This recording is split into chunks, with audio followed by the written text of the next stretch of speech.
hidroelectrolíticos, ¿sí? Vamos a hablar básicamente de las los dos electrolitos más importantes, como es el sodio y el potasio, y estados de hiponatremia, hipernatremia, hipocalemia, hipercalemia, ¿sí? Y nos vamos a enfocar básicamente en el manejo de estas patologías, ¿sí? Vamos a hacer un repaso de lo que ya vimos para que tienen una mejor base. Ya está. Entonces, cualquier duda me preguntan, lo escriben o me preguntan, no se preocupen, ¿sí? Vamos a ver, ya está. Entonces vamos a hablar trastorno hidroelectrolítico. Mañana hacemos ácido base, ¿verdad? Entonces con eso vamos a complementar todo lo que es ácido base hidroelectrolítico, ¿sí? Entonces dijimos que los principales electrolitos que tenemos son el sodio, el potasio, cloro, calcio, fósforo y magnesio, ¿sí? Entre los principales, ¿sí? De estos electrolitos, los más trascendentales que vamos a describir son justamente las alteraciones a nivel del sodio y a nivel del potasio, ¿sí? Entonces, antes de eso tenemos que hacer un recuerdo, lo que ustedes ya vieron, lo que es la distribución del agua corporal total, ¿sí? Sabemos que el agua corporal total, por decirlo así de forma práctica, es 0.6 en varones y 0.5 en mujeres o en ancianos, ¿sí? Ahora, de esta agua corporal total, el 40% es el agua intracelular y un 20% es el extracelular, ¿cierto? Del extracelular tenemos el intersticio, el plasma y el transcelular, entre los más relevantes. Nos interesa mucho cuando vemos la parte de las alteraciones de los electrolitos, justamente es el movimiento de estos electrolitos entre ambos compartimientos, ¿no? Principalmente entre estos tres, ¿no? Entre lo que es plasma, intersticio y lo que es intracelular, ¿sí? El movimiento de los electrolitos va a ser muy importante, ¿sí? Entonces, para eso se define lo que es justamente las diferentes compartimientos que se dan, ¿no? El agua de los huesos, cuando hablamos de intersticio, hablamos del agua de los huesos, el agua del tejido conectivo y otros líquidos intersticiales, ¿sí? El otro dijimos que es el plasma y el transcelular, ¿no? Y el otro es el intracelular que representa en un 40%, ¿sí? Dijimos hombres 60%, mujeres 50%. Mujeres y ancianos es 50%, ¿ya? Esos son valores prácticos que se usan al momento en que nosotros hagamos lo que son las fórmulas, ¿sí? Ahora, cuando hablamos justamente de los electrolitos, sus concentraciones van a variar, ¿no? Siendo el sodio el que sea más extracelular y el potasio el que sea mayor concentración intracelular, ¿no? Y el movimiento justamente de esto van a provocar las diferentes alteraciones tanto de hiper como de hipo, ¿sí? Igual tenemos con el cloro que es más extracelular, igual que el calcio, el magnesio es más intracelular y el bicarbonato es más extracelular, ¿sí? Entonces ahí vemos justamente los valores normales también, ¿sí? El sodio, usualmente el valor es entre 135 a 145, el potasio 3.5 hasta 5.5 es, el cloro es de 90 a 100, el calcio de 8 a 10, aunque esto varía en laboratorios. Esto es el calcio sérico, ¿ya? Otro es el calcio iónico. Magnesio de 2 a 2.5 y el bicarbonato, que sabemos que lo vemos en el AGA, tiene un valor normal de 24 más menos 2. ¿Sí? Entonces, las necesidades electrolíticas va a depender mucho, está en base justamente a esta concentración, ¿sí? Para mantenerla, tenemos que, esto nos ayuda mucho para establecer en la parte de alimentación, ¿sí? Normalmente uno requiere de sodio de 2 a 3 mil equivalentes por kilo por día, potasio usualmente es 1 mil equivalente por kilo por día, cloro es de 2 a 4, calcio de 0,5 a 1 mil equivalente, magnesio hasta 0.5 y fosfato 0.2. ¿Ve? Como ustedes ven, la mayor cantidad siempre está en lo que es el sodio y en lo que es cloro, en lo que son las necesidades para mantener justamente este balance, ¿no? Entre el balance entre el líquido extracelular y el líquido intracelular, ¿sí? Ahora, una fórmula que quise recordarles justamente es el cálculo de la osmolaridad sérica, ¿sí? Osmolaridad se define como el número total de partículas osmóticamente activas por litro de solución para mantener la homeostasis del organismo, ¿sí? Recuerden que es 2 sodio más glucosa sobre 18 más el BUN entre 2.8. Y si no tienen BUN y tienen urea, es urea entre 6, ¿sí? Eso es para calcular la osmolaridad. Entonces, la osmolaridad no se... Recuerden que esta es osmolaridad calculada. Otra es la osmolaridad que nos puede dar el laboratorio, que es la osmolaridad medida, ¿sí? Una cosa es osmolaridad medida, otra es osmolaridad calculada. Calcular justamente es esta, ¿sí? Para el trastorno ácido base nos interesa mucho diferenciar ambas osmolaridades, ¿sí? Entonces vamos a hablar de los trastornos del sodio y vamos a empezar con las más frecuentes. Como ya lo habíamos dicho antes, las hiponatremias son los trastornos hidroelectrolíticos más frecuentes que ustedes van a ver, ¿sí? Las más frecuentes. Y es muy importante que diferencien de dónde viene su trastorno hidroelectrolítico, porque de eso va a depender el manejo que ustedes hagan, ¿sí? El manejo es diferente a cada nivel de hiponatremia que ustedes diagnostiquen, ¿sí? Entonces, cuando hablamos de las hiponatremias, dijimos que es un trastorno más frecuente, el sodio es el partido más predominante, como ya lo explicamos. Se define una concentración de sodio menor a 135. Eso, grábenselo bien, chicos, menor a 135. Sodio normal, 135 a 145, ¿sí? Eso está bien, bien grabado. Entonces, hablas de hiponatremia menor a 135. 133 ya es una hiponatremia leve, pero es hiponatremia, ¿sí? Puede llegar a afectar al 15-30% de pacientes hospitalizados, sobre todo los que tienen estancias prolongadas y pacientes ancianos. Se acompaña de elevada mortalidad, y eso va a depender mucho de la magnitud de la hiponatremia. Representa una manifestación de múltiples enfermedades, más los vemos en pacientes seniles, y usualmente los más susceptibles son justamente los ancianos, los niños y las mujeres en edad fértil que puedan padecerlo. De este grupo, los ancianos son los que usualmente la padecen más, ¿sí? Entonces, cuando hablamos de hiponatremia verdadera y de pseudohiponatremia, ¿sí? Entonces, cuando pensamos en una pseudohiponatremia, si tenemos la osmolaridad plasmática normal, busquen estados de hiperlipidemia o hiperproteinemia. Pidan un perfil lipídico, pidan proteínas séricas justamente para evaluar que no estén en una pseudohiponatremia. Si tienen la osmolaridad plasmática alta, busquen hiperglicemia si es que no la tienen, ¿sí? O antecedentes de administración de manitol o medios de contraste radiográficos que haya estado expuesto al paciente, ¿sí? Entonces recuerden, esto es una fórmula muy usada, lo que es ¿cómo se dice? El cálculo del sodio corregido para la hiperglicemia. Se dice que en estados de hiperglicemia, por cada 100 de aumento de la glucosa, se produce un descenso de 1.6 miliequivalentes en la concentración de sodio. Y esto parte de una glucosa de 100. O sea, si tu paciente tiene 300 de glucosa, ha subido 2. 100 y 100, ¿cierto? 200. Entonces, como son 2, sería 2 por 1.6. ¿Cuánto sería? 3.2, ¿verdad? Entonces, 3.2 le aumentas a tu concentración de sodio. Si tu sodio estaba en 128, digamos, más 3.2 tienes 131.2, ¿sí? Entonces, siempre tenemos que tener la salvedad en estados de hiperglicemia, ¿sí? Para poder corregir el sodio. Quizás estaba con un sodio de 130 y con la corrección está en 100, digamos, 37, ya no es una hiponatremia, ¿verdad? Ha estado en un estado de pseudohiponatremia. Por eso es muy importante tener estas variables, como son los estados de hiperlipidemia, hiperproteinemia, hiperglicemia, ¿sí? Y la administración de manitol básicamente en pacientes que tengan antecedentes de cirugías, de neurocirugías, ¿sí? Porque ellos usan mucho el manitol para tratar justamente el edema cerebral, ¿sí? Entonces es muy importante. Los neurocirujanos suelen interconsultar mucho por hiponatremias, igualmente, y suelen ser a veces por administración de manitol que desarrollan esta hiponatremia, ¿sí? Entonces, cuando nosotros hablamos de la hiponatremia, tenemos que diferenciar 3 grupos, ¿sí? La hiponatremia verdadera, la hiponatremia hiposmolar, ¿sí? Esa es la hiponatremia verdadera. Entonces, la hiponatremia, lo que ustedes tienen que evaluar es el estado de volemia, ¿sí?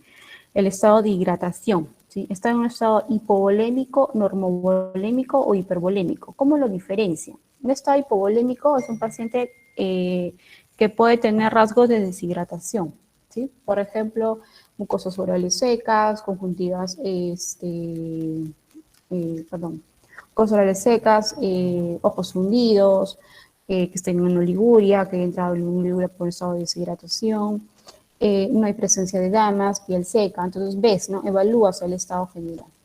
Puedes medirlo un poco más objetivamente, por ejemplo, con una PVC. En una PVC menor a 8 puede estar en un estado de depresión, ¿sí? O puedes medir la vena cava inferior, el diámetro, si está reducido, estás en un estado de depresión, ¿no? Entonces es un estado hipovolémico, ¿sí? Un estado de normovolemia, no encuentras, todo está bien, no hay ni signos de sobrehidratación ni de deshidratación, ¿sí? Un estado de normovolemia, que vendría a ser ya cuando buscas ambos, ¿no? Estados de hipervolemia, estados de sobrecarga hídrica, ¿cómo lo manifiestan clínicamente? Infiltración yugular, edemas, si tienes congestión pulmonar, crépitos a nivel pulmonar, y si tienes una PVC alta, por lo menos más de 16, si tienes una vena cava inferior muy dilatada, entonces te da signos de que estás hablando de un paciente que tenga un estado de sobrehidratación, ¿sí? ¿Quiénes te pueden hacer esto? Los pacientes con insuficiencia renal. En los grupos que han tratado hemos visto muchos casos de pacientes con insuficiencia renal que justamente presentan estados de edemas de sobrehidratación, ¿no? Y pueden tener una hiponatremia hipervolémica, ¿sí? Y como vamos a ver, el manejo es muy diferente en cada tipo de hiponatremia, ¿sí? La hipovolémica dijimos que es el volumen extracelular disminuido por una pérdida tanto de sodio y de agua, ya sea de causa renal o extrarrenal, una deshidratación por diarreas, por ejemplo, o un estado de poliuria, ¿sí? Hay una liberación no osmótica de la hormona antidiurética por la hipovolemia, lo cual va a disminuir la eliminación del agua libre, agravando y perpetuando la hiponatremia, ¿cierto?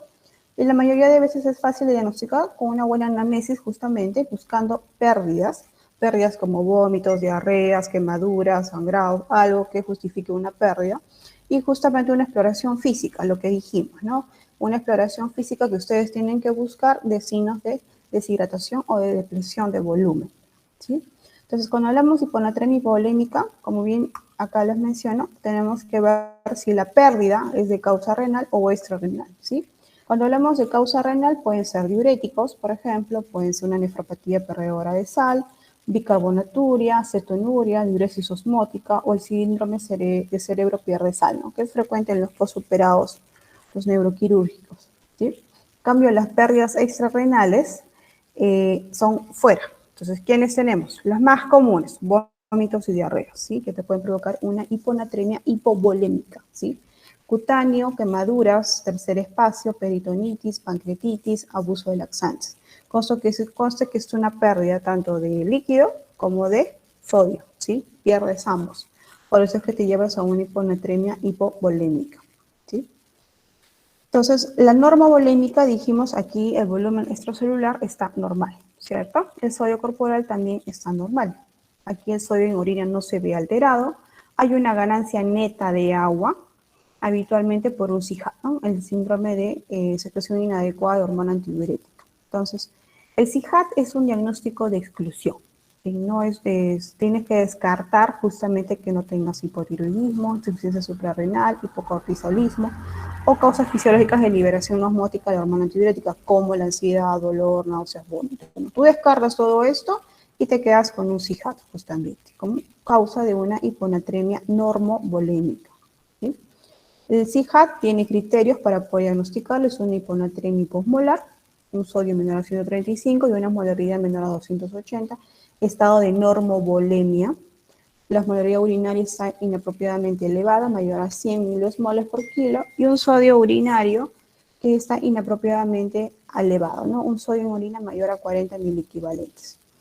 Normalmente es menor a alrededor de 20. Si la gesta de agua y sal es normal, ¿sí? Entonces, la exclusión de justamente el hipotiroidismo y algún problema en las glándulas suprarrenal me va a orientar a que estamos enfrentando a un paciente con SIHAT, ¿no? En hiponatremia, un estado de volemia, que no hay problemas con la tiroides, si no tienen problemas con la glándula suprarrenal, planteen justamente un SIHAT, ¿sí? Ausencia de tratamientos recientes con diuréticos, ¿sí? Tenemos que descartar que no haya una alteración por los diuréticos, ¿sí? Los otros test que se hacen justamente es el test de sobrecarga de agua, se pueden medir los niveles de hormona antidiurética plasmáticos que están elevados, ausencia de mejoría de la anatremia con suero salino isotónico, pero sí con restricción hídrica. ¿sí? El tratamiento, el manejo del CIJAD justamente es la restricción. Y usualmente acá el FENAC es mayor a 1%. ¿Sí? Recuerden que tiene una mayor eliminación de sodio en la orina, como ustedes ven acá, un sodio en orina mayor a 40, ¿no? Mayor a 40 es un FENAC mayor a 1. ¿Sí? El CIJAD está muy asociado a neoplasias, ¿sí? Más lo vemos nosotros asociados a neoplasias. Pacientes que llevan un tratamiento oncológico como un cáncer de pulmón, que es el que más se asocia al CIJAD, empiezan a presentar hiponatremias, ¿sí? Entonces, parte del estudio justamente es descartarles un CIJAD, porque se comporta como un síndrome paraneoplásico, ¿sí? Entonces, puede estar asociado a carcinomas de pulmón, duodeno, páncreas, cabeza y cuello. De estas, la más común justamente que es asociado es pulmón, ¿sí? Está muy asociado al pulmón. También puede estar asociado a otras patologías como neumonías, abscesos, tuberculosis, otras zonas del sistema nervioso central, tipo encefalitis, meningitis, tumores cerebrales también pueden estar asociados, o traumatismos encefálicos, ¿no? Que pueden hacerme un síndrome de cerebro perdedor de sal también, ¿sí? Otras causas son los fármacos. De estos fármacos, entre los más usados tenemos justamente el paracetamol, la ciclofosfamida, y los antidepresivos, que se han asociado más a la presencia del CIJAD. Otros pueden ser infección por VIH o vía hepática, ¿no?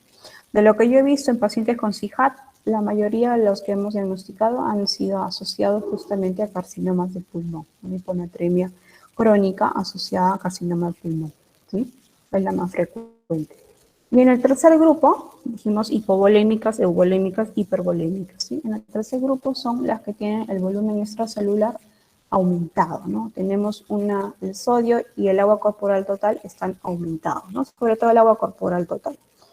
¿Quiénes se pueden dar? Tres situaciones que te pueden provocar esto. Bueno, tenemos las más comunes, ¿no? Insuficiencia cardíaca, cirrosis hepática o una insuficiencia renal, como por ejemplo un síndrome nefrótico también te puede dar, ¿no? Entonces son estados de hipervolemia, ¿sí? Estados de sobrehidratación hídrica. Aquí el volumen arterial circulante eficaz está disminuido, por lo que no se estimulan los mecanismos renales de reabsorción de sodio y agua en segmentos proximales, así como la sed y la liberación de hormona antibiótica, que disminuirá justamente la eliminación renal de agua libre, ¿sí? Y va a llevar a una mayor hiponatremia, ¿sí? Hay una elevación del péptido natriurético, activación del sistema renina-angiotensina, y justamente debemos descartar que el paciente no tiene alguna descompensación de cualquiera de estas tres áreas, ¿no? Cardíaca, hepática o renal, que me puede estar provocando una hiponatremia hipervolémica, ¿sí? Eso es muy importante. Entonces, cuando hablamos de hiponatremia, sea cual sea la hiponatremia hipervolémica, euvolémica o hipovolémica, hay manifestaciones clínicas de acuerdo a la gravedad de la hiponatremia, ¿sí? Hablamos de síntomas leves, moderados a severos, ¿sí? Síntomas leves se considera, por ejemplo, una hiponatremia de 130 a 135, como tipo cefalea, irritabilidad, déficit en la atención, abuelitos que empiezan a desorientarse, alteraciones de la memoria, trastornos en la marcha, inestabilidad y estados de depresión, ¿sí? No son signos típicos, por eso es que es muy importante el monitoreo de los electrolitos, que te puede orientar, ¿sí? Síntomas moderados, ya empezamos con las náuseas y los vómitos, sobre todo, y estados de somnolencia. Y síntomas graves ya con las convulsiones, que pueden llevar justamente al coma, ¿sí? Y esto lo planteamos en sodios ya menores a 120. Entonces, síntomas graves ya nos orienta a que este paciente tenemos que manejarlo agudamente, ¿sí? ¿Por qué? Porque si no, este paciente puede morir, ¿sí? Tenemos aquí mucho riesgo de complicaciones. Entonces, haciendo un recordario de todo lo que hemos hablado, ¿sí? Hiponatremia, dijimos, sodio menor a 135, medimos osmolaridad plasmática. La hiponatremia verdadera es la hiponatremia que sea hiposmolar, ¿sí? La que sea osmolaridad normal, veamos si estamos ante un estado de hiperlipidemia, hiperproteinemia, o si está alta en un estado de hiperglicemia y manitol, ¿sí? Que mencionamos. Entonces, la hiponatremia hiposmolar es la hiponatremia verdadera. ¿Cuál es el segundo paso? Que me evalúen el estado de volemia, ¿sí? Estados de hipovolemia, hipervolemia y normovolemia, ¿sí? Entonces, dijimos estados de hipovolemia van a estar asociados a pérdidas tanto renales como extrarrenales, ¿sí? Los estados de hipervolemia van a estar asociados a problemas cardíacos, renales o cirróticos. Y lo que es la euvolemia, estados de CIHAT, si es que descartamos hipotiroidismo, insuficiencia suprarrenal, entre las más comunes, ¿sí? Entonces, como ustedes se dan cuenta, el manejo va a depender mucho de cuál tipo de hiponatremia estamos hablando, ¿sí? Esto es un tratamiento de causa, ¿sí? No es tratamiento de la hiponatremia por sí, sino es tratamiento de la causa, ¿sí? Entonces, cuando hablamos de un estado de hipovolemia, el tratamiento es hidrátalo, suero salino al 1 normal, o sea, tu cloruro de sodio al 0.9%, métele, ¿sí? Perfusión salina. Si está en un estado de hipervolemia, diuréticos, ¿sí? Acá tienes que darle diuréticos. Acá es deshidrátalo al paciente, ¿sí? Y restricción hídrica. Nada por vía oral, nada de vía y full diuréticos, ¿sí? Diurético bandera usualmente es la furosemida, ¿sí? Porque estás en un estado de hipervolemia, ¿sí? Y si no tienes, si estás en estado de hipovolemia, aquí básicamente es la restricción hídrica, si es que hay alteración del sistema nervioso central, o si no, lo que es salino con furosemida, ¿no? Dependiendo mucho a qué nos estamos enfrentando. Sí, este es el manejo a largo plazo, pero lo que tenemos que manejar es las hiponatremias agudas, ¿sí? Las complicaciones van a derivar justamente de la presentación de un edema cerebral. Ante el descenso de la osmolaridad extracelular se inician dos respuestas, ¿sí? Tienes una respuesta precoz, que es de 1 a 3 horas, donde hay una disminución en la formación y aumento en la reabsorción del líquido cefalorraquídeo y aumenta la destrucción celular de electrolitos por parte de los astrocitos, por eso es muy importante el tratamiento precoz, y una lenta, que es de 48 horas, donde hay una pérdida de osmoles intracelulares activos como aminoácidos, fosfocreatina y inositol, ¿sí? Si uno tiene un paciente con síntomas severos, como los hemos descrito aquí, incluso desde acá ya los podemos, náuseas, vómitos, tenemos que darle, o una hiponatremia menor a 125, tenemos que darle solución hipertónica al 3%, ¿sí? Una infusión de 150 ml de solución hipertónica al 3% durante 20 minutos. ¿Y cómo lo evalúas clínicamente? La reversión de las manifestaciones neurológicas, ¿sí? Si tu paciente estaba con náuseas, vómitos, estaba en sopor, conforme el sodio va a ir aumentando, estos síntomas van revertiendo, ¿sí? Entonces, si tú ves que no mejora neurológicamente, repites y le vuelves a pasar otra vez 150 ml de solución hipertónica al 3%. Por eso se repite hasta 3 veces hasta que los síntomas mejoren. La anotremia, recuerden que no debemos pasar de 10.000 equivalentes en 24 horas, ¿sí? O alcances ya un sodio sérico de 130, ¿no? Ahí ya paras, ya no le des más solución hipertónica, ¿sí? Vamos a decir, 130 está con hiponatremia, sí, pero no es una hiponatremia severa que te va a dar síntomas, ¿sí? Es una hiponatremia que la puedes manejar ya a la causa, ¿sí? A esto, ya ves, ¿por qué ha hecho hiponatremia? No, ha hecho hiponatremia porque ha estado con una insuficiencia cardíaca descompensada y está recontra sobrehidratado. Entonces, ustedes tratan la severidad, que son los síntomas neurológicos, ¿sí? Y tratan la severidad con esto, ¿sí? Esto es manejo de agudo, ¿sí? Infusión de solución hipertónica es manejo agudo. Mejoras, por ejemplo, que estaba en 115, lo llevas a 125, un ejemplo, ¿sí? Ya salió de la severidad, ya no hay manifestaciones neurológicas evidentes, o llegaste a un 130 y el paciente está mejor. Entonces, ahora sí tienes que echarte a buscar en qué estás, ¿sí? Si has sido por un estado de hipervolemia, ya empiezas a darle los diuréticos, ¿sí? Diuréticos, restricción hídrica y vas monitorizando el sodio, ¿sí? No, es un paciente que está deshidratado y por eso es que ha hecho una hiponatremia tan severa, porque ha estado con diarreas como una semana, diarreas abundantes, y ha estado ingresado con una hiponatremia severa. Entonces, sacas al paciente de la hiponatremia severa y manejas perfusión salina. Le pasas a chorro, 500, 1 litro, 2 litros, dependiendo de qué tan deshidratado ustedes lo vean, ¿no? Eso es una evaluación mucho más clínica, ¿no? Perfusión salina, ¿no? Chorro, ¿sí? Recuerden que el cristaloide de elección, primera elección para el manejo justamente de estados de hipovolemia es la perfusión salina con cloruro de sodio al 1 normal, ¿no? Que es al 0.9%, ¿sí? Entonces, depende mucho. Por eso es muy importante la historia clínica del paciente y ver las patologías asociadas, ¿no? Entonces, ese es el manejo en situaciones agudas, ¿sí?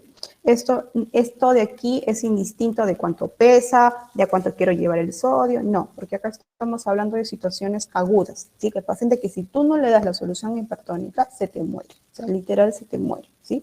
Entonces, tienes que sacarlo de la severidad. Luego, una vez que ya lo has corregido, digamos que está en 110, lo has llevado a 120, ¿sí? Ya, digamos, ya está mejor el paciente, entonces ya haces tu cálculo, ¿no? Tu cálculo de cuánto más de solución le vas a pasar de acuerdo a las fórmulas que vamos a explicar, ¿sí? Pero quiero que me entiendan muy bien las fases del manejo en un paciente con hiponatremia, ¿sí? Estos son hiponatremias sintomáticas severas y agudas, ¿sí? Porque hay también hiponatremias crónicas, ¿sí? Hiponatremias crónicas no se manejan con solución hipertónica en infusión, ya sea en infusiones en bolos de 150, salvo que estén haciendo síntomas de severidad, ¿sí? O sea, en hiponatremia severa, ¿sí? Entonces, tenerlo muy presente las fases del manejo en un paciente con hiponatremia, ¿sí? Hasta acá tienen alguna pregunta, chicos. Quiero que se quede bien claro en lo que es el manejo de la hiponatremia, ¿sí?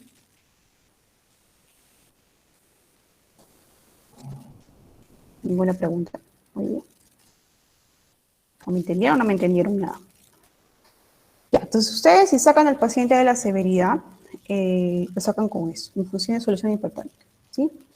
Una vez que ustedes ya sacan al paciente de la severidad o tienen una hiponatremia que no está haciendo lesiones neurológicas severas, ustedes le pueden calcular justamente el déficit de sodio, ¿sí? El déficit de sodio es el agua corporal total, dijimos 0.5 en mujeres, 0.6 en varones, por 130 menos tu sodio actual, ¿sí? Eso es el déficit de sodio. ¿Cómo sabemos cuánto les vas a infundir de sodio, de solución hipertónica? Entonces, se calcula el déficit de sodio, que es justamente lo que ustedes van a calcular acá, sobre lo que es la concentración de sodio en la solución a usar, ¿sí? Recuerden que la solución hipertónica tiene 513 mil equivalentes de sodio, ¿sí?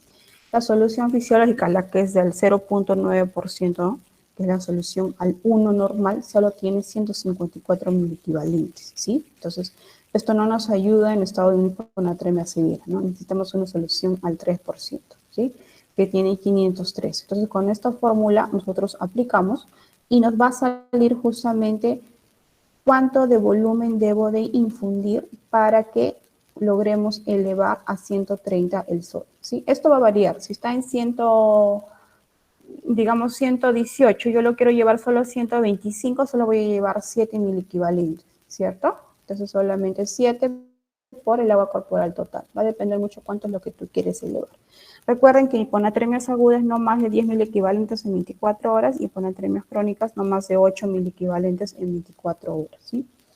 La velocidad máxima de corrección justamente es 0.5 mil equivalentes por hora, ¿sí? Entonces, evitar correcciones justamente que superen los 8 a 10 mil equivalentes en las primeras 24 horas y los 18 en las primeras 48 horas, ¿sí? Los pacientes con mayor riesgo de desarrollar justamente son los ancianos, ¿sí? Esos son los que más presentan hiponatremia. Por eso el monitoreo de electrolitos en los ancianos es muy importante, sobre todo cuando empiezan a hacer trastornos de sensorio, ¿sí? Malnutridos, aquellos que tengan una hipotasemia también, y en casos en que se aconseja no superar los 4.000 equivalentes, ¿sí? Lo que pasa es que más crónica sea la hiponatremia y no es bueno hacer una corrección rápida, porque recuerden que existe todo un proceso de compensación, ¿sí? ¿Cuál es la principal complicación? La mielinolisis continua, ¿sí? Justamente cuando hacemos una corrección demasiado rápida. Me acuerdo una paciente de la UCI era que se corrigió demasiado rápido el sodio y tenía mucho riesgo justamente de hacer una mielonilisis continua, ¿sí? Es justamente ¿cómo se llama? El riesgo que tenemos si corregimos muy rápido el sodio. Lo que se aconseja es no más de 10, en general, no más de 10 mil equivalentes en situaciones agudas y en crónicos no más de 8, incluso hasta 4. Sí, hablamos de hiponatremia ya muy crónica, ¿sí? Va a depender mucho del paciente. Recuerden que los pacientes con hiponatremia crónica no les van a hacer muchos síntomas de severidad, porque justamente ya son crónicos, ¿sí? Como en la enfermedad renal crónica, un paciente con encefalopatía urémica te la hace a partir de 250 mayormente, ¿no? Un agudo no, con 150 ya están cefalopáticos. Entonces va a depender mucho del tiempo, ¿sí? Entonces, el objetivo terapéutico en lo que es la hiponatremia hipovolémica, dijimos, es restaurar la volemia. Entonces, soluciones al 1 normal, como es el suero salino, el 0.9%, ¿sí? Ya una vez que el paciente ya salió de la severidad, ¿no? O lo puedes hacer ambos a la vez también.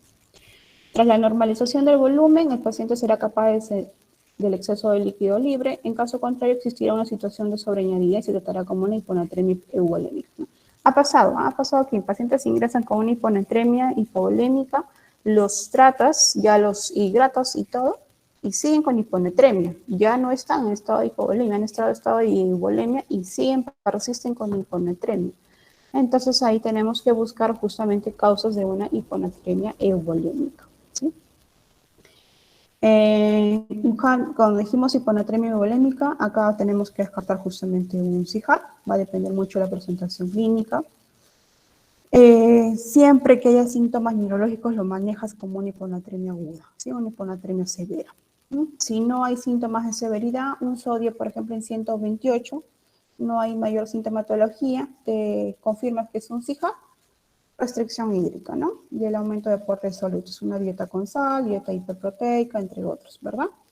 Siempre debe monitorizarse la respuesta, recuerden, 6 a 8 horas de iniciado el manejo y luego cada 24 horas, ¿no? Una vez que ya logremos tener una respuesta favorable con el manejo, ¿sí? El monitoreo es muy, muy importante, ¿sí? Cuando dijimos el uso de las soluciones hipertónicas de 150 ml, por ejemplo, pasas los primeros 20 minutos, tus 150 en infusión, tomas un agua, ves el sodio, cómo está, sigue bajo y vuelves a pasar, ¿sí? Si es que lo tienes a la mano, si no, netamente ves la parte neurológica, ¿sí? Porque a veces pasa que te vas al otro lado, ¿sí? Pasa que pasas los 10.000 equivalentes y tienes también tu riesgo de complicación, ¿sí? El tratamiento usualmente del CIJAT son los baptanes, ¿no? Aquí la más usada, pues el tolvaptan. Solo se usa si la restricción hídrica no es factible. Siempre el manejo inicial es restricción hídrica, ¿sí? O si tienes un sodio en orina y más un potasio en orina mayor al sodio plasmático, el inicio del tratamiento. Y si el sodio plasmático no aumenta en más de 2 al día, tras 2 días consecutivos de restricción hídrica, ¿no? Ahí ya uno plantea uso de los baptanos. A la cabeza tenemos el dolbaptan, ¿no? 15 miligramos cada 24 horas, ¿sí? Y los estados de hipervolemia dijimos que son estados de sobrecarga hídrica, de sobrehidratación o de estados que tienes aumento en el líquido extracelular. Tenemos, justamente dijimos, 3 situaciones, ¿no? Bueno, la parte, una insuficiencia cardíaca, un cuadro de cirrosis hepática o una insuficiencia hepática, o un cuadro de insuficiencia renal, ¿sí? En las 3 situaciones, los estados de hipervolemia se manejan con restricción de agua, ¿sí? Restricción de agua más diuréticos, ¿sí? El diurético bandera es la furosemida, ¿no? Que es un diurético muy potente, ¿sí? Entonces va a depender mucho, igual tienes que monitorizar tu sodio, igual monitorizas a las 8 o 12 horas, luego cada 24 horas dependiendo del manejo, vas regulando los diuréticos de acuerdo a la respuesta. ¿Cómo evalúas respuesta? Monitoreando diuresis, ¿no? ¿Cuánto es su diuresis paciente y en cuánto ha aumentado su diuresis, ¿no? Si hay una respuesta al diurético, una, y dos, monitorizando justamente el sodio, ¿no? Esperas que el sodio vaya aumentando, ¿sí? Siempre y cuando ya hayan salido a la severidad o no estén enfrentando un cuadro de una hiponatremia severa, ¿sí? Porque eso recuerden que va a poner en riesgo la salud de la vida del paciente, ¿sí? Gente que fallece por hiponatremia severa, así que no son manejadas oportunamente, ¿sí? Entonces, hasta ahí llegamos con lo que son el manejo de las hiponatremias. ¿Alguna pregunta ahí, muchachos? ¿Está claro? Me diferencia, por favor, hiponatremia aguda, hiponatremia crónica, ¿sí? Síntomas de severidad, manejo agudo, manejo crónico, identificación de la causa de una hiponatremia, ¿sí? La hiponatremia es lo mismo, ¿sí? Hiponatremia y hiponatremia, o sea, en el enfoque se manejan igual, ¿sí? Cuando hablamos de hipernatremias, es un sodio mayor a 145, es mucho menos frecuente que la hiponatremia, sí. Igual siempre los niños y los ancianos son los que presentan más desbalances electrolíticos. Puede ser por pérdida de agua o mayor aporte de sodio. Ya lo ves. Aquí la sexta es primordial, ¿no? La máxima secreción de la hormona antidiurética puede no lograr retener suficiente agua para compensar la pérdida si no aumentamos el aporte de agua, ¿sí? Entonces, la hipernatremia por pérdida de agua puede ocurrir en adultos con alteración en estado mental o sin acceso al agua o lactantes, ¿no? Esto nos pasa en pacientes postrados crónicos, por ejemplo, que tengan pérdidas de agua y que llevan en estado de hipernatremia y como obviamente están postrados crónicos y no se conectan con el entorno, no tienen no tenemos cómo evaluar justamente esos cambios neurológicos, ¿no? Dependiendo del volumen, al igual que la hiponatremia, acá también tenemos que evaluar el estado de volemia, ¿sí? Si hablamos de un estado de hipovolemia, hipervolemia y normovolemia, ¿sí? Acá también tenemos que ver estados de hipovolemia donde perdemos básicamente agua y no perdemos tanto sodio, ¿sí? Si perdiéramos igual sodio y agua, estaríamos ante una hiponatremia hipovolémica, ¿no? Pero una hipernatremia hipovolémica significa que ustedes han perdido más agua, ¿sí? Ya sea de causa renal, extrarrenal, ¿sí? Estados de hipervolemia son estados justamente de sobreirritación hídrica, donde tenemos un aporte excesivo, tanto de agua como de sodio, ¿sí? Y estados de normovolemia, acá la diabetes insípida está a la cabeza, ¿no? Así como en el estado de hiponatremia tienen al SICAP, en el estado de en estado de hipernatremia tienen la diabetes insípida, ¿sí? Entonces las causas van a ir muchas causas, de acuerdo justamente a la etiología que vayamos de acuerdo al contexto del paciente, ¿no? Si es un paciente que viene con historia de fiebre consecutiva, puede tener un aumento en las pérdidas insensibles, historia de quemaduras, infecciones respiratorias. En el caso renal, la diabetes insípida, sean de origen central o neurogénica, ¿no? Pérdidas gastrointestinales tipo diarreas osmóticas, donde uno pierde más agua, como por ejemplo por el uso de lactulosa. Imagínense un paciente que haya excedido su uso en lactulosa, puede desarrollar una hipernatremia hipovolémica, alteraciones hipotalámicas tipo hipodipsia primaria, entrada de agua a las células tipo rhabdomiólisis, por ejemplo, o sobrecargas de sodio como que le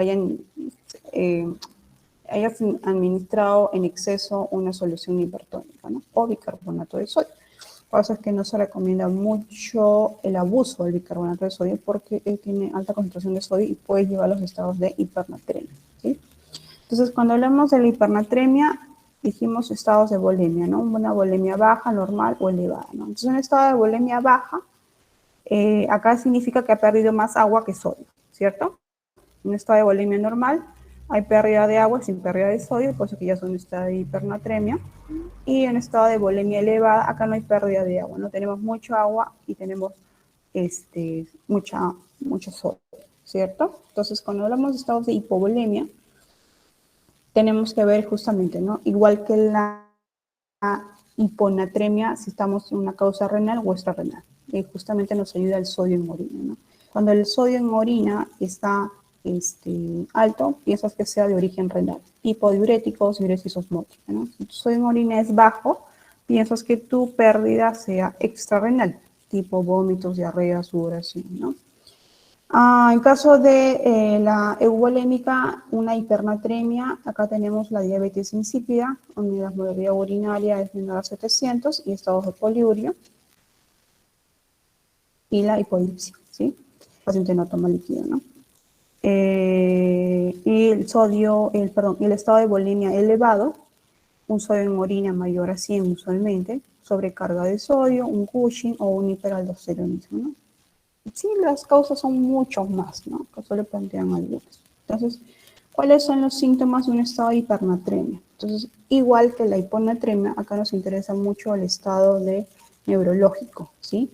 Estados de letargia, irritabilidad, hiperreflexia, sed intensa, signos meningios, convulsiones, coma, ¿no? Igual que la hiponatremia, puedes tener convulsiones y coma, ¿sí? La hipernatremia aguda, recuerden, tanto hipo como hiper, aguda es menor a 48 horas y crónica mayor a 48 horas, ¿no? Una hiponatremia aguda usualmente tiende a ser más agresiva, sintomáticamente, ¿no? Anorexia, náuseas, vómitos, fasciculaciones, irritabilidad, letargia, ¿no? Las crónicas van con espasticidad, hiperreflexia, temblor, corea, ataxia, ¿no? Y una hipernatremia grave se define una hipernatremia mayor a 160, acá usualmente ya puedes tener focalidad neurológica, ¿no? Como por las hemorragias cerebrales, ¿sí? Entonces, esa sí es una emergencia, ¿sí? Cuando hablamos de diabetes insípida, que es, dijimos, una hipernatremia euvolémica, acá es por fallo completo o parcial de la secreción antidiurética, o en su respuesta renal, ¿no? Diabetes insípida, nefrogénica o diabetes insípida central, ¿no? Tenemos los dos tipos de diabetes insípida. ¿Qué es lo que ocurre? Hay una reabsorción renal de agua disminuye y produce una orina muy diluida, ¿no? La mayoría de estos pacientes conservan el balance de agua porque el mecanismo de la sed se mantiene intacto, ¿sí? Tienen mucha sed, por eso es que se llama una hipernatremia euvolémica, ¿sí? Las causas pueden ser de acuerdo si es de origen central o de origen nefrogénico. Las de origen central están muy asociadas a los pacientes neuroquirúrgicos, ¿sí? Por eso, cuando nosotros manejamos un paciente con hipernatremia, dijimos un sodio plasmático mayor a 145, evaluamos también, dijimos, el estado de volemia, ¿no? Si hablamos de un estado de hipovolemia, hipervolemia o de estado de euvolemia, ¿sí? Entonces, en estado de euvolemia, aquí es la diabetes insípida, ¿sí? Acá se maneja con agua. Y si JAL lo maneja con restricción hídrica, el diabetes insípida con agua, ¿sí? Si tiene estado de hipovolemia, tenemos que buscar justamente las pérdidas. Dijimos que sean de origen renal o de origen extrarrenal, ¿sí? No siempre vas a tener a la disposición el sodio en orina, ¿sí? Nosotros no lo tenemos a la mano. Entonces nos guiamos mucho por la clínica, ¿no? ¿A qué nos enfrentamos? Igual, como en estado de hiponatremia hipovolémica, el igual es acá, hidrata al paciente, ¿sí? Después está hemoconcentrado, ¿sí? Está hipernatremia por concentración. Entonces, lo hidratas con solución salina igual a 0.9% y va cayendo justamente su sodio plasmático. Y en estados de hipervolemia, acá podemos tener, por ejemplo, hiperaldosteronismo o ahogamiento con agua salada, tiene mayor ingesta tanto de agua como de sal. Entonces acá básicamente los diuréticos nos pueden ayudar, ¿no? Los diuréticos más una adecuada hidratación. Agua se refiere más a agua por vía oral, ¿sí? Recuerden que el agua por vía oral es un agua libre de sodio, ¿no? El agua, el cloruro de sodio que nosotros podamos estar viendo venosa tiene sodio. Así lo usemos el cuarto normal, tiene sodio, ¿sí? Entonces se prefiere manejo el agua por vía oral. Le das agua por vía oral, le das diuréticos y lo vas manejando, ¿sí? Entonces el tratamiento, una corrección rápida me puede producir justamente un edema cerebral, agravar estados de convulsión, lesión neurológica e incluso la muerte, ¿sí? Por eso es que también se debe corregir lentamente. Igual que la hiponatremia, no debemos exceder los 10.000 equivalentes en 24 horas, ¿sí? En casos graves como una hipernatremia mayor a 170, la natremia no debe descender a menos de 150 en las primeras 42 horas. En correcciones muy rápidas, no. En las formas crónicas, a menos de 8 a 10.000 equivalentes en 72 horas, ¿sí? Por eso es muy importante poder tener cuándo iniciaron los síntomas, desde cuándo el paciente tiene estos cambios, si ha sido agudo. No, te dicen, se ha puesto recién así hace 6 horas, ¿no? Estás hablando de un evento agudo, entonces tienes que manejarlo más agresivamente, ¿sí? Para eso ustedes deben calcular el déficit de agua, ¿sí? Usan el agua corporal total por el sodio plasmático menos 140 sobre 140, ¿sí? Esto te va a reponer, te va a decir cuánto de volumen le puedes dar. Si tu paciente no te tolera la vía oral, un paciente posoperado, posoperado abdominal, entonces tienes que darle netamente endovenoso, ¿sí? Si tu paciente sí tiene la vía gastrointestinal permeable, le puedes dar agua por vía oral, ¿no? Usualmente le pones la sonda y le pasas agua. Le puedes pasar en infusión o en bolos, ¿sí? La idea es que llegues a pasarle todo el volumen. Si te sale un déficit de agua, por ejemplo, de 3 litros, le vas pasando. Le puedes pasar el 50% por vía endovenosa y otro 50% en vía por sonda, ¿sí?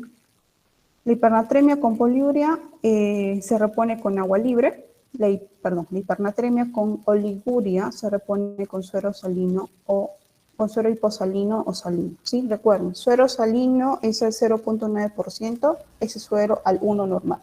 Suero al medio normal es al 0.45%, ¿sí? Esto es, por ejemplo, agua destilada con un hipersodio o una, ¿cómo se llama? Claro, o bueno, estrozo también con un hipersodio.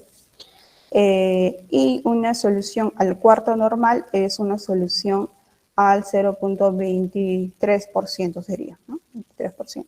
Eso la preparas con agua destilada más media ampolla de hipersodio o una dextrosa con media ampolla de hipersodio, ¿sí? Dependiendo mucho la magnitud, ¿sí? Y si el paciente tiene poliuria, como justamente dice, dale agua libre, ¿no?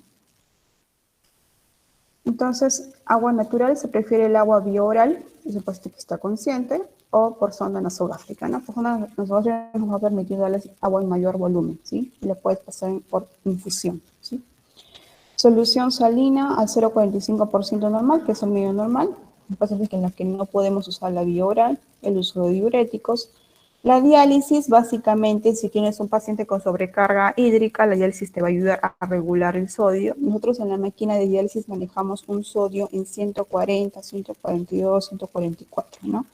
Si está con un sodio en 160, por ejemplo, se va a regular, ¿no? Tenemos la gradiente a través de la membrana. Entonces el sodio de 144 que le pongamos 160 probablemente salga con un sodio en 150. No es una corrección más rápida, la diálisis nos permite corregir más rápido, ¿sí? Se recomienda una corrección rápida en hipernatremias agudas, ¿sí? Hipernatremias agudas siempre son una emergencia, igual que las hiponatremias agudas, ¿sí? Cuando suspendes el tratamiento, cuando el paciente ya está asintomático, cuando ya el nivel sérico de sodio haya caído ya 20-25 miliequivalentes, y eso usualmente ya en 2-3 días, y su concentración ya llegó a 148, en general 150, ya enlenteces el manejo, ¿sí? Enlenteces el manejo, dependiendo mucho de la clínica de tu paciente y dependiendo sobre todo de cuál ha sido la causa de la hipernatremia, ¿no?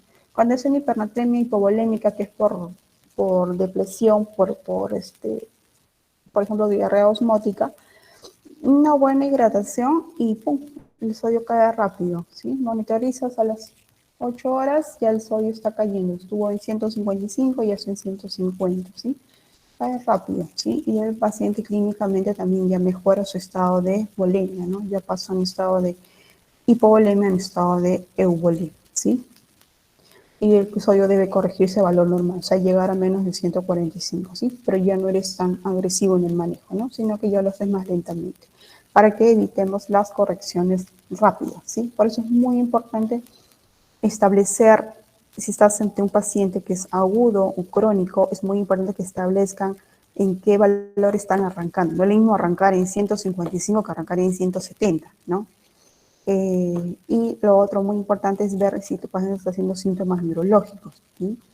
Tipo convulsiones, tipo letargia, irritabilidad, como lo describimos, ¿no? Pero eso está haciendo, tienes que ser un poco más agresivo en el manejo, ¿no? Dale agua, dale la agua por vía oral y infusión, dale vía endovenosa, ¿no? El paciente no está, es una hiponatremia de 155, digamos, y no hay una sintomatología mayor, corríjala lentamente y le puedes dar agua por vía oral, ¿sí?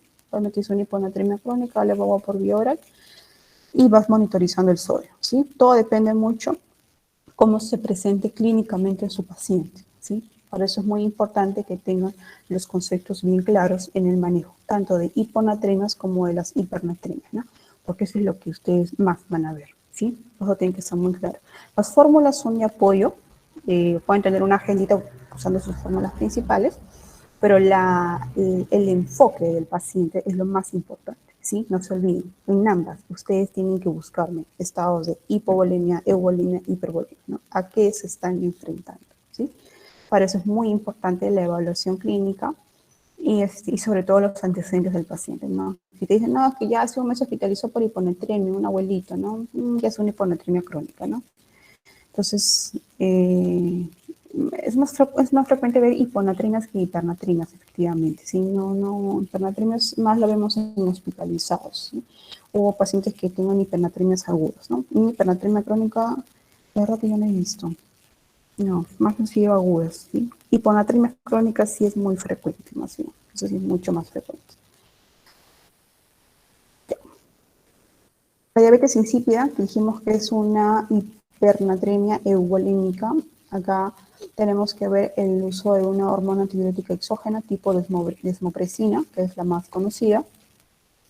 En el caso de que sea de origen renal, puede ser carbamazepina, triacídicos.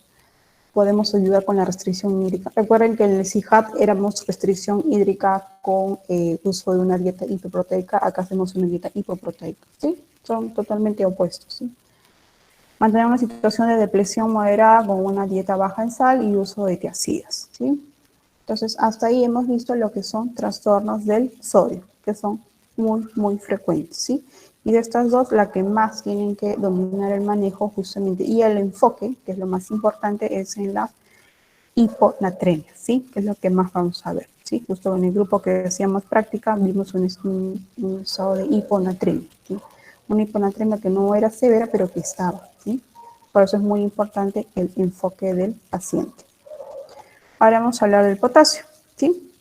El potasio dijimos que es un cation predominantemente intracelular, ¿cierto? Sus concentraciones séricas son mucho más bajas, ¿no?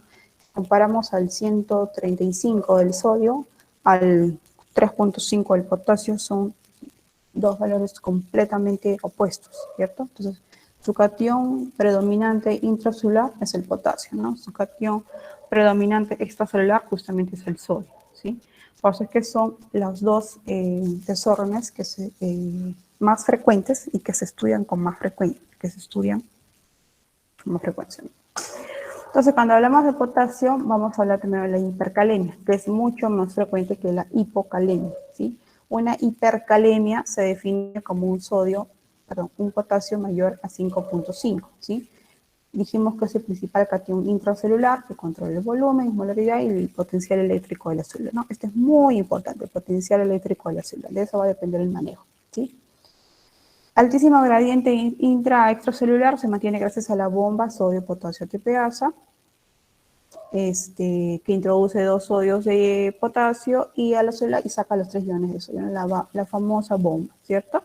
Entonces, esta es la que va a permitir justamente la concentración del sodio y del potasio, ¿sí? En un estado de homeostasis, ¿sí? La hipercalemia se presenta en 1 a 5% de los pacientes admitidos al hospital, hasta un 10% van a desarrollar durante la hospitalización. Podemos clasificarlas en diferentes maneras, ¿sí? En general, cuando ustedes hablen de hipercalemias, lo más importante es si es que hay o no hay cambios en el EKG, ¿sí? Cada paciente con hipercalemia, por lo menos de moderada a severa, tienen que hacerle un EKG, ¿sí? Para ver si tienen cambios en el EKG, ¿sí? Una definición te dice una hipercalemia leve, un potasio de 5.5 a 5.9, 5.4, 5.3, 5.2 no es hipercalemia, ¿sí? No quiero que me digan hipercalemia con un potasio de 5.3, ¿sí? Hipercalemia se define un potasio más de 5.5, ¿sí? Moderada de 6 a 6.4 y una severa más de 6.5, ¿no?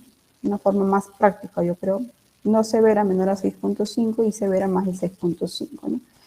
Y otra forma es cuando tienes el EKG, es ver si tienes cambios o no en el EKG. Desde que empieza a haber un cambio en el EKG, esa hipernatremia se convierte en severa. Perdón, hipercalemia, se convierte en severa, ¿sí? Y tienes que manejarla agudamente. Tiene que ser tu prioridad en el manejo de ese paciente, porque si no la manejas oportunamente, esa hipercalemia va a ir avanzando y los cambios en el EKG pueden llevarlo hasta la muerte al paciente, ¿sí? Por eso es muy importante que cuando ustedes identifican una hipercalemia, tomar un EKG y ver si efectivamente tenemos cambios o no tenemos cambios, ¿sí? Causas de hipercalemia, una muy frecuente es la pseudohipercalemia. ¿Cuándo nos pasa esto? Cuando la muestra es, esto nos pasa en muestras de sangre, electrolitos séricos, ¿sí? El potasio más creíble es el potasio de tu AGA, porque ustedes toman la AGA y eso lo lleva directamente a la máquina de AGA y les da el resultado inmediatamente, ¿sí? En cambio, cuando ustedes piden electrolitos séricos, va el tecnólogo del laboratorio, se pasea por todo el hospital, toma la muestra, hace una, ¿cómo se llama esto? Ay, con su cintita esta, hace una sujeción aquí que también puede provocarte alteraciones en la muestra. Se pasea por todo el hospital, llega al laboratorio y en 2-3 horas recién sale el resultado. Entonces tienes ya un nivel de hemólisis, ¿sí? Entonces te puede provocar una ligera elevación en el potasio. Por eso que a las muestras séricas de potasio la disminuimos 0.5, ¿sí? Por justamente todo esto, ¿sí? Si en el potasio, sérico esté en 5.5, entonces está alrededor de 5, ¿sí? Son aproximaciones, ¿sí? El potasio más real es el del AGA, ¿sí? Porque el AGA es inmediato, o sea, lo tomas y al toque, pum, lo procesa, ¿sí? No tiene todo un proceso de espera, como es en el caso de los exámenes séricos, ¿sí? Desplazamiento transcelular, estados de acidosis, por ejemplo, cetosis diabética me puede llevar a estados, alteraciones en el potasio. Ingesta excesiva, ya sea de causa endógena, como estados de radiomiólisis, estados de hemólisis grave, quemados, traumatismo graves, síndromes de Addison, de Cushing, exógena, intentos de suicidio, bueno, cuando se toman su Calium, iatrogenia, ¿no? Antes era quieres matar a alguien, dale un Calium, ¿no? El Calium, que es una concentración alta en potasio, ¿sí? Excreción disminuida, insuficiencia renal. La causa más frecuente, una de las complicaciones de la enfermedad renal crónica justamente es la hipercalemia, ¿cierto? Entonces, porque es una excreción disminuida en el potasio, ¿sí? Defecto en el eje renina-aldosterona, insuficiencia suprarrenal aguda, hipoaldosteronismo o el uso de los beta-blockers también me pueden provocar estados de hipercalemia, ¿sí? Sobre todo los IECAS y los ARAS, y lo que son los pironolactones, ¿sí? Estas me pueden provocar estados de hipercalemia, ¿sí? Por eso es muy importante. Cuando ustedes usan, por ejemplo, tipo IECA, o enalapril, captopril, en un paciente renal crónico avanzado, recuerden que tiene una excreción disminuida del potasio, entonces pasa a precipitar su hipercalemia y es una causa de hipercalemia. La espironolactona, que es un ahorrador de potasio, por ejemplo, se usa como antiproteinúrico, ayuda justamente en el eje para como antiproteinúrico, pero si tiene insuficiencia renal avanzada, un estadio 4, por ejemplo, ya se contraindica. ¿Por qué? Porque, porque justamente produce hipercalemia, ¿sí? Un estadio 2, 3, no hay problema, le das manejo de proteinuria, ¿sí? Pero estadios ya 4 o 5 está totalmente contraindicado, ¿no? ¿Por qué? Porque mezclas esto, ¿no? Entonces, ¿cómo se llama? Provocas un estado de hipercalemia, y es una hipercalemia descompensada. He visto pacientes por emergencias que han ingresado con potasios en 6, 7, con creatininas en 1.8, por uso de espironolactona, ¿sí? Entonces, es muy importante justamente el monitoreo de los electrolitos, ¿sí? En los pacientes renales, es importante que ustedes mediquen con espironolactona, ¿sí? Como las manifestaciones clínicas de una hipercalemia van de astenia, taquicardias, mialgias, parestesias es lo más frecuente que presenta. Parálisis flácida. Nos pasa mucho en los pacientes en diálisis. Recuerden que los pacientes en hemodiálisis hacen una dieta baja en potasio, ¿sí? Por el riesgo de hipercalemia justamente. Entonces estos pacientes cuando hacen hipercalemia ya no pueden caminar porque justamente hacen parálisis flácida, ¿sí? Ya las piernas no le responden, literal te dicen así, las piernas no me responden, tienen que venir en silla de ruedas porque ya no pueden caminar, ¿sí? Hay una hiporreflexia tendinosa, fasciculaciones musculares, insuficiencia respiratoria, diarrea también, una paciente que ingresó hace un mes creo que fue, por hipercalemia porque faltó a su diálisis e ingresó con diarrea, ¿sí? Diarreas y parálisis flácida. Entonces, fueron las dos manifestaciones clínicas justamente de un estado de hipercalemia, ¿sí? Los cambios en el EKG. Acá es muy importante que esto lo aprendan, chicos, ¿sí? Los primeros cambios usualmente es la onda T picuda, ¿no? La onda T picuda suele ser el primer cambio en el EKG y vemos que es el que predomina, ¿sí? Pero usualmente un PR alargado y una onda T picuda, ya estamos hablando de cambios en el EKG, ¿sí? Esto puede agravarse si el potasio no lo manejamos y la hipercalemia sigue aumentando, llevarnos a estados de ondas P ausentes, depresión del ST, QRS ensanchados, hacia una taquicardia o fibrilación ventricular, ¿no? Entonces, si bien es cierto, acá nos dice una aproximación del valor y lo que deberíamos ver en el EKG, recuerden que esto no es tan literal, ¿sí? Ustedes pueden tener un paciente con 8 de potasio y ya con una fibrilación ventricular, ¿sí? Depende mucho la tolerancia, la agudez o la cronicidad, ¿sí? El paciente que yo le decía, ¿cuánto tenía? Creo que tenía 8 de potasio, pero solo tenía un PR prolongado y una onda picuda, ¿sí? Pero las manifestaciones clínicas sí las tenía, ¿no? Entonces, estos son, digamos, una aproximación. Si todo va como va a ir empeorando, ¿no? Si ustedes ya ven un QRS ensanchado, ya estás hablando de cambios ya mayores, ¿no? Entonces ya tienes que manejar mucho más agresivamente esa hipercalemia, ¿no? Y puedes incluso hasta pedir diálisis, ¿no? Si es que ya ves que el compromiso está siendo mucho más severo, ¿sí?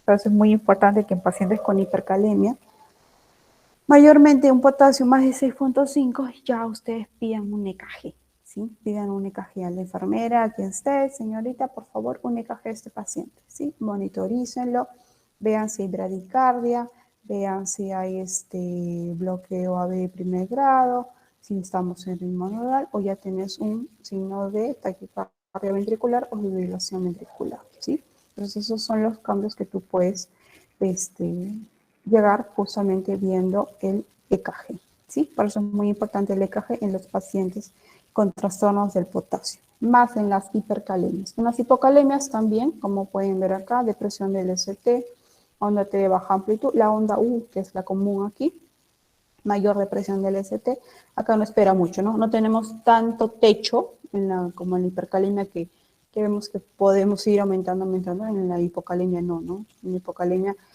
es mucho más agresiva, ¿no? Lo bueno es que no es tan común como las hipercalemias, ¿no? Acá pueden empezar con extrasístoles ventriculares, taquicardia nodal y llegar igual, ¿no? Ambas vas a llegar a una taquicardia ventricular o una fibrilación ventricular, ¿no? Tanto estados de hipercalemia como estados de hipocalemia, ¿sí? Pero en la hipocalemia no te da mucho tiempo de esperar, ¿no? Tienes que ser también agresivo ahí con el manejo de la hipocalemia, ¿sí? Entonces, ¿cuál es el tratamiento de la hipercalemia? Si ustedes tienen cambios en el EKG, ahí voy a decirles, ustedes tienen cambios en el EKG, de arranque tienen que usar gluconato de calcio, ¿sí? No ayuda a reducir los niveles del potasio, simplemente ayuda a estabilizar membrana, ¿sí? Aumenta el umbral de potencial de acción, restaurando la diferencia entre el umbral y el potencial de reposo. Entonces, reduce la excitabilidad del miocito, ¿sí? Es un estabilizador de membrana. No esperes que el potasio caiga, solo espera que tu membrana se estabilice, ¿sí? Y eso lo vas a ver también en el EKG, ¿sí?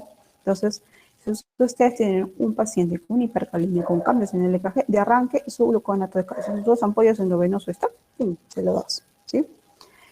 La ampolla viene de 10%, recuerden que es de 1 miligramo en 10 ml, que lo puedes pasar en 5 minutos, no disminuye las concentraciones de potasio, ojo, no disminuye las concentraciones de potasio, tiene efecto sobre el EKG, y en 1 a 3 minutos es inmediato. Se maneja el gluconato de calcio usualmente en hipercalemias, es un manejo agudo, se maneja ahorita, no es que el gluconato cada 8 horas, no, el manejo es ahorita, ¿sí? Porque tienes que sacarlo de la severidad al paciente. Si no hay mejoría, suministrar una dosis cada 5 minutos hasta 3 dosis, ¿sí? Si el paciente toma dioxina, debe administrarse lentamente en 100 cc. Ay, ¿qué es esto?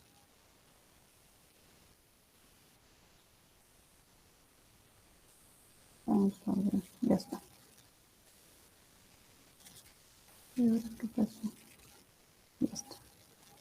Entonces, si no hay mejoría, perdón, si el paciente toma dioxina, debe administrarse lentamente en 100 cc de dextrosa, el 5% en 20 minutos.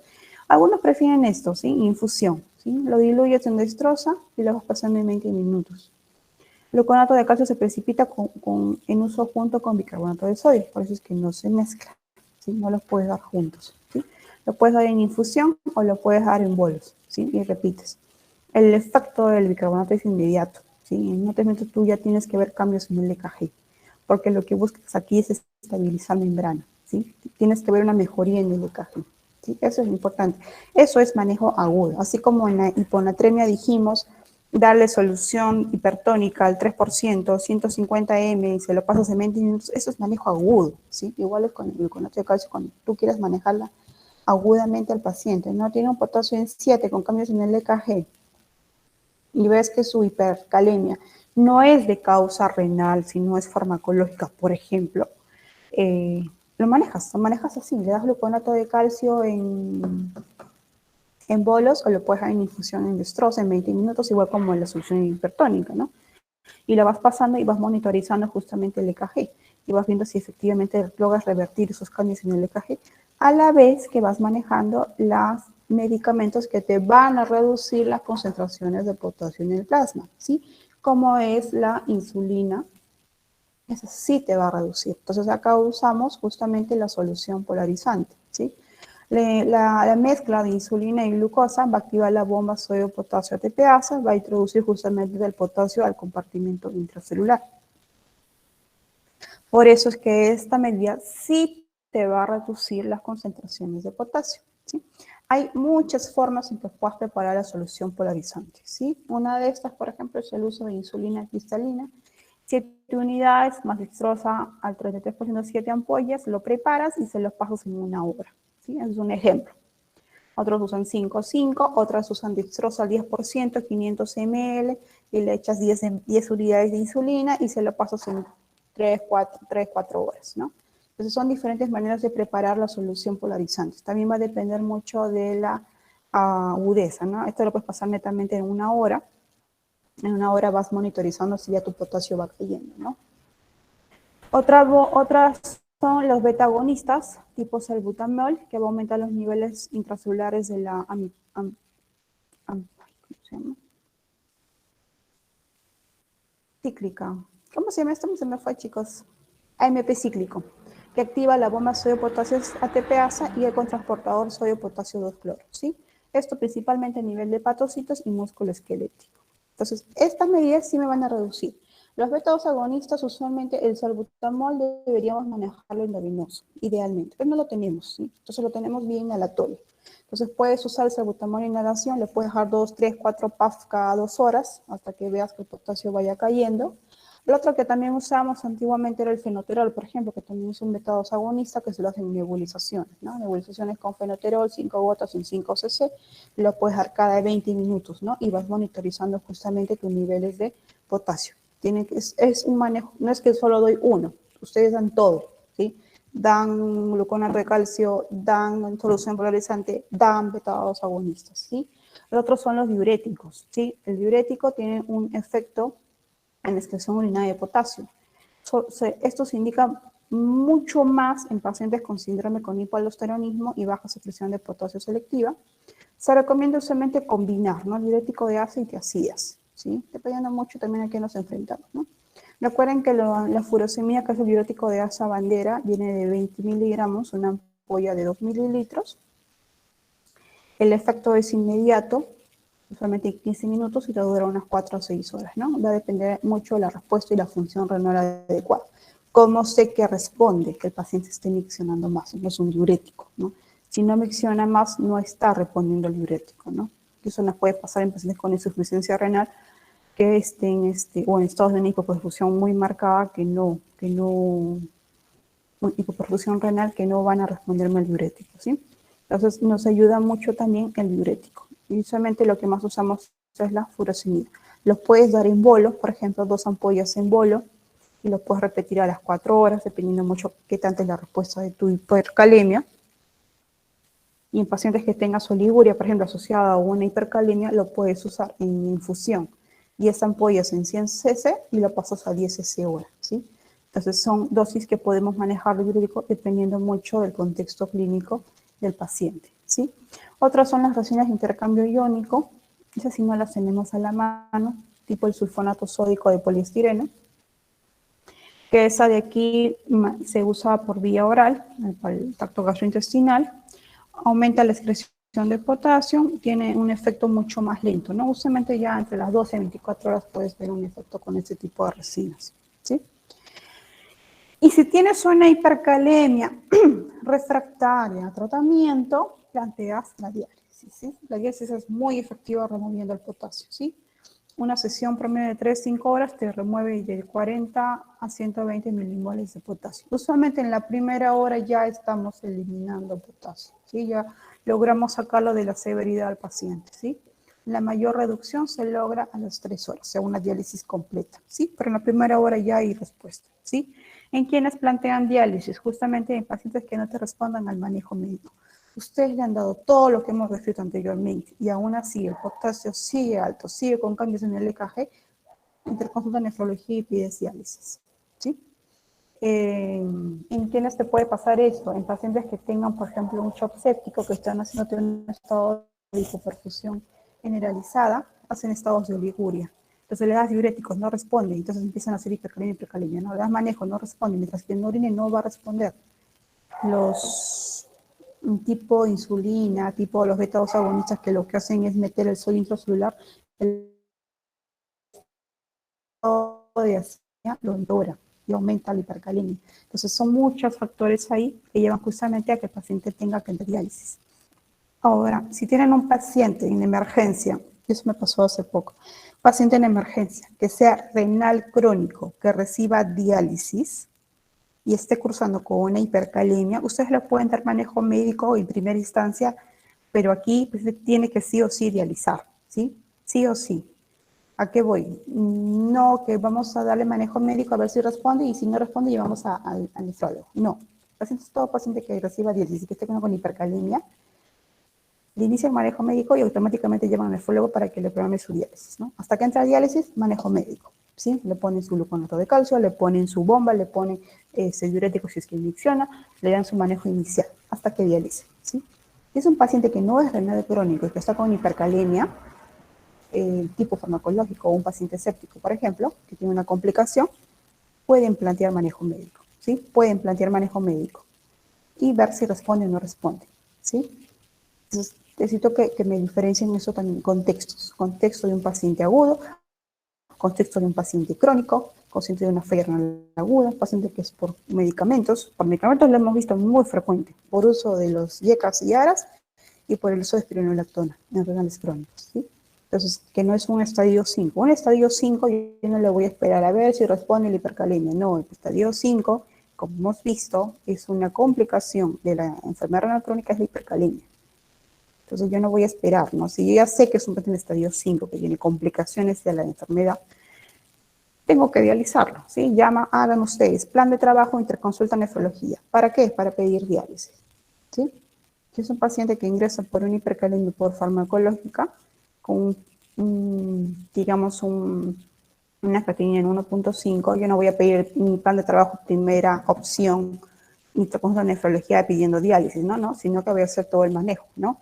Que es el manejo justamente del gluconato de calcio, la insulina con la glucosa, la solución polarizante, los beta-2 agonistas, los diuréticos, los hidratos al paciente también. Entonces, ese es manejo inicial de una hipercalemia, ¿sí? Eso que quede bien claro, chicos, ¿sí? Si tienen alguna duda, pregúntenme, ¿sí? Y vamos a ver el cuarto trastorno frecuente, que es la hipocalemia, ¿sí? Una hipocalemia se define un potasio menor a 3.5. Entonces, el potasio normal es de 3.5 a 5.5, ¿sí? El sodio es de 135 a 145, ¿sí? No es que un laboratorio dice sí, el laboratorio dice no. Los valores son estándar, ¿sí? Por eso que hipocalemia se define un potasio menor a 3.5. Una hipocalemia leve es de 3 a 3.5, moderada de 2.5 a 3 y severa menor a 2.5. Otros ponen menor a 2, ¿no? Pero en general ya se considera severa. No tenemos tanto techo como en las hipercalemias, por ejemplo. ¿Ves? Se presume que están el 3% de los pacientes admitidos al hospital, un 20% van a desarrollar durante la hospitalización, ¿sí? La etiología también puede ir desde reducción en la ingesta, pacientes que tengan anorexia nerviosa, pérdidas renales, las ATR son causas de hipocalemia, pacientes con hipocalemia buscan una ATR, ¿no? Diuréticos, hiperrenina, mineralcorticoides, acá. Síndrome de Cushing, síndrome del Batter, extrarrenales, digestivas, tipo vómitos también, fístulas. Las fístulas se asocian más a hipocalemias. Desplazamientos transcelular, estados de alcalosis, ¿sí? El estado de acidosis te precipita la hipercalemia, el estado de alcalosis te precipita la hipocalemia, ¿sí? La insulina, dijimos que moviliza hacia el intracelular y los beta-adrenérgicos. O sea, un exceso en estos nos pueden llevar a un estado de hipocalemia, ¿sí?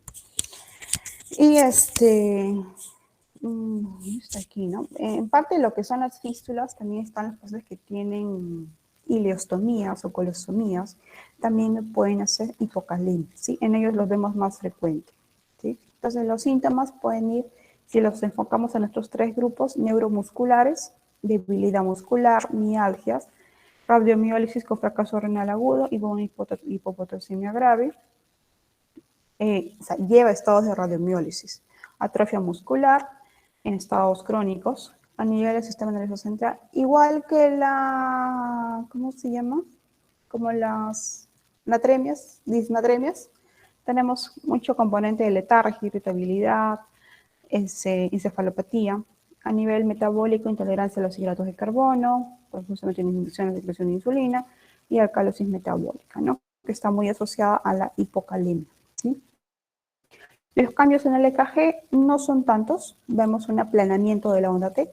La hipercalemia es onda T picuda, la hipocalemia es onda T aplanada, ¿sí? Y la famosa onda U, que es la de acá, ¿sí? Es la famosa onda U. Pueden ver también depresión del ST, onda T invertida y la onda U mucho más prominente, ¿sí? Es como en la imagen anterior que vimos, ¿no? No había tantos cambios en la hipocalemia como si lo vemos en la hipercalemia, ¿sí? Entonces, cuando nosotros tenemos un paciente con hipocalemia, tenemos que justamente evaluar la historia clínica, valorar lo que es la valoración rápida del estado de volumen extracelular, ¿sí? Nos ayuda mucho el electrolitos en orina. Así como cuando vimos las disnatremias, teníamos el acápite del sodio urinario, acá tenemos el potasio urinario también, ¿sí? No lo tenemos muy a la mano. Si lo tuviéramos, nos permitiría tener un diagnóstico mucho más preciso, ¿sí?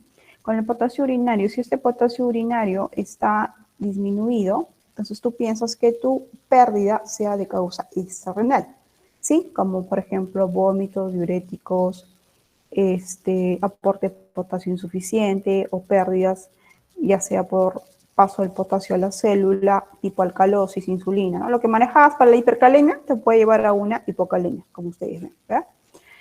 Cuando la causa es urinaria, es decir, estás eliminando más potasio por la orina, lo ideal es que haya la gradiente transtubular, ¿sí? Usualmente para eso necesitas el potasio en orina, la osmolaridad plasmática, el potasio en plasma y la osmolaridad urinaria, ¿no? Si tienes las 4 variables, puedes hallar tu gradiente transtubular de potasio, ¿sí? Si tu gradiente es menor a 4, evalúas, ¿no? Flujo aumentado en el túbulo distal, planteas diuréticos, ingesta de cloruro de potasio, diuresis osmótica, tipo glucosuria, manitol, urea, ¿no? Te vas por ahí.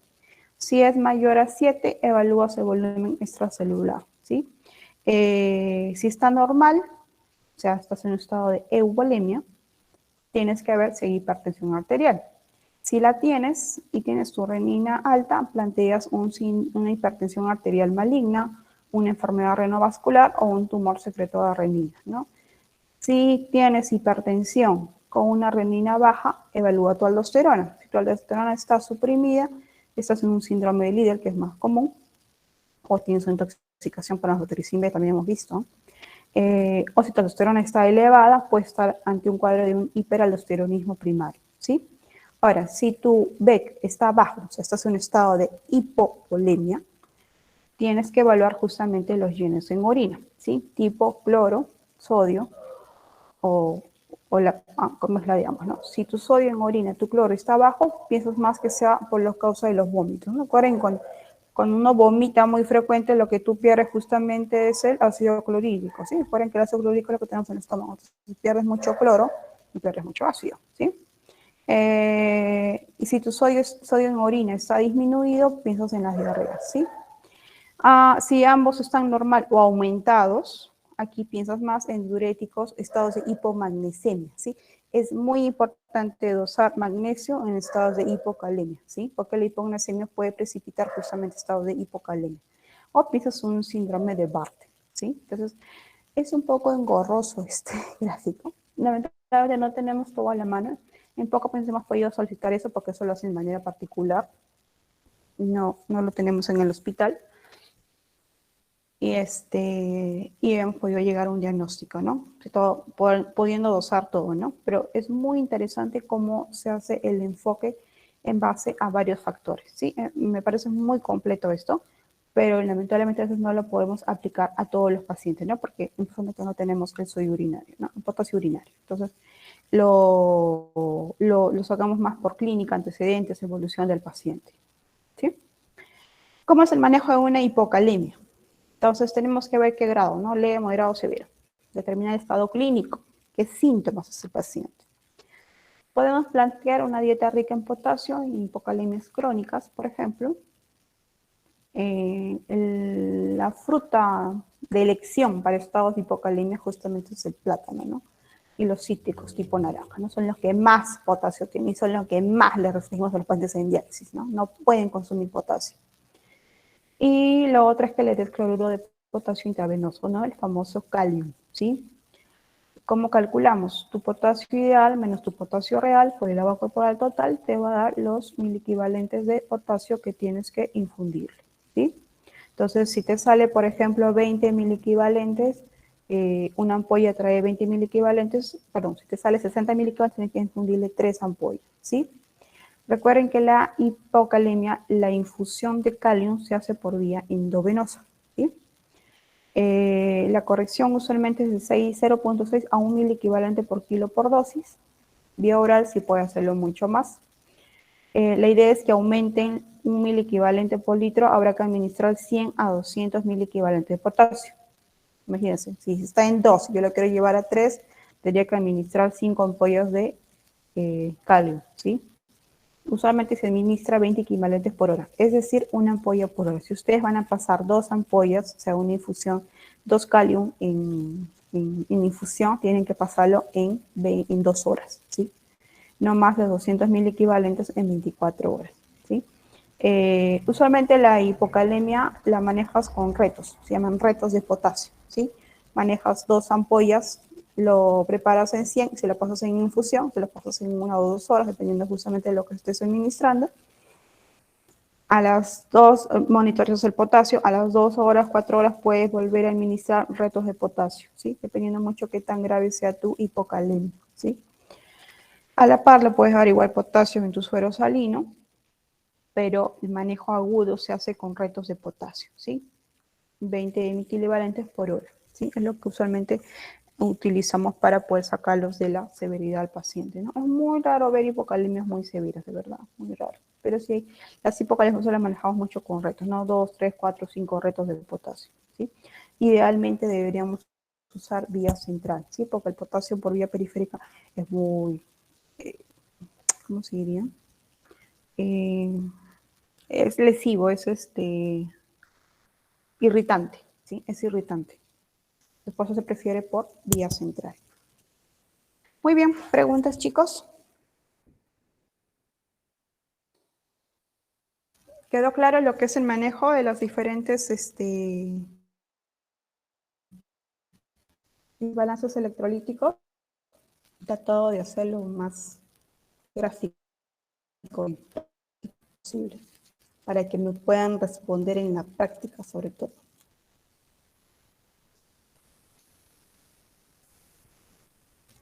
¿Preguntas, chicos?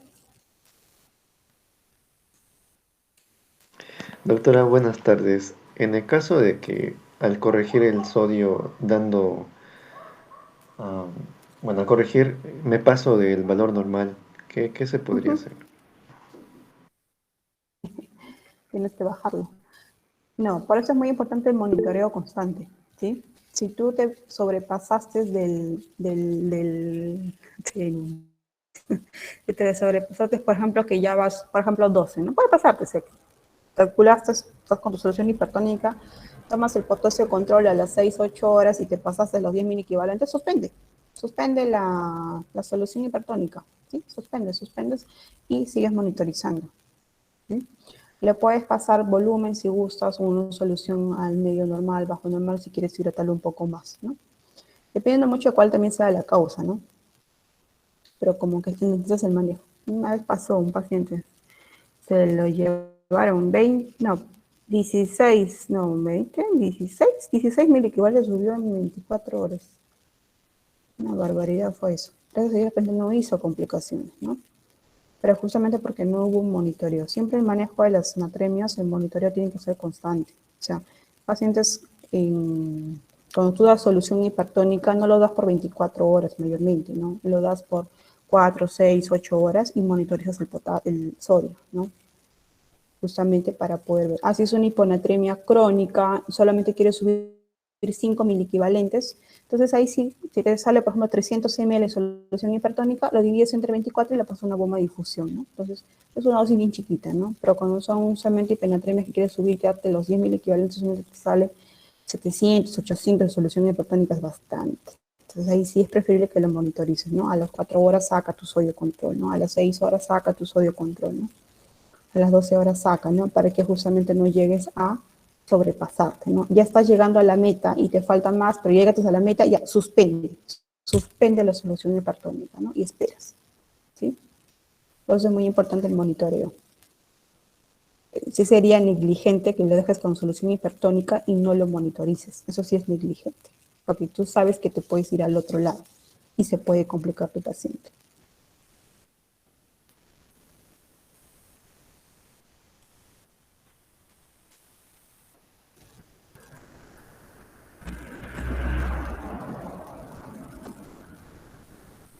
¿Alguna pregunta más, muchachos?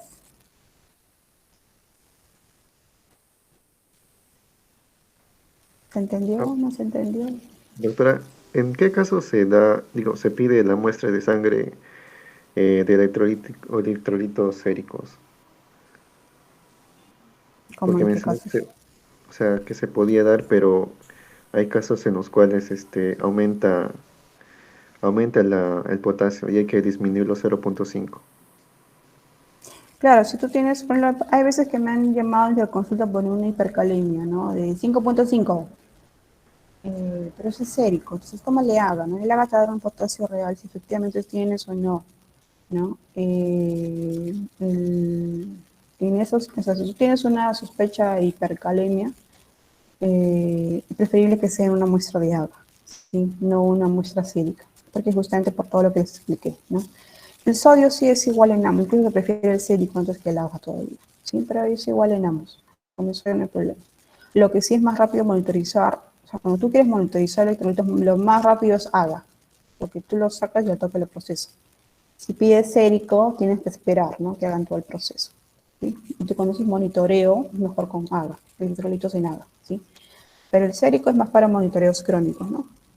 Tú tienes pacientes, por ejemplo, que les decía, ancianos con sospecha de que tengan trastorno neurológico, de que tienes que pedir electrolitos, ¿no? Haces tu AGA control o electrolitos séricos, ¿no? Dependiendo mucho del contexto del paciente. Pero siempre para monitoreo se prefiere AGA, ¿no? Porque es más rápido, es rápido.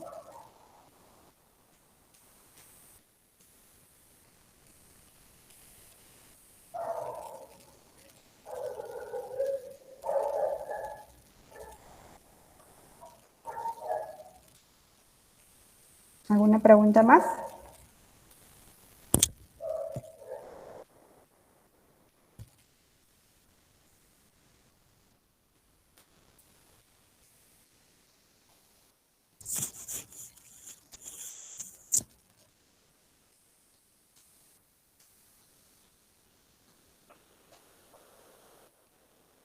¿No hay más preguntas, chicos?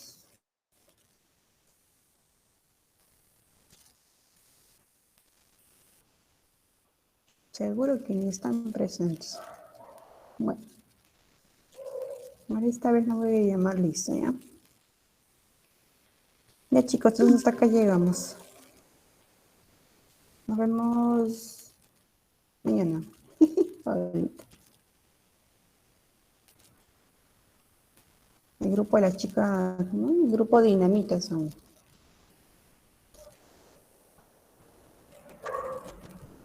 ¿Quieren que llame lista? Vamos a despertarlos entonces.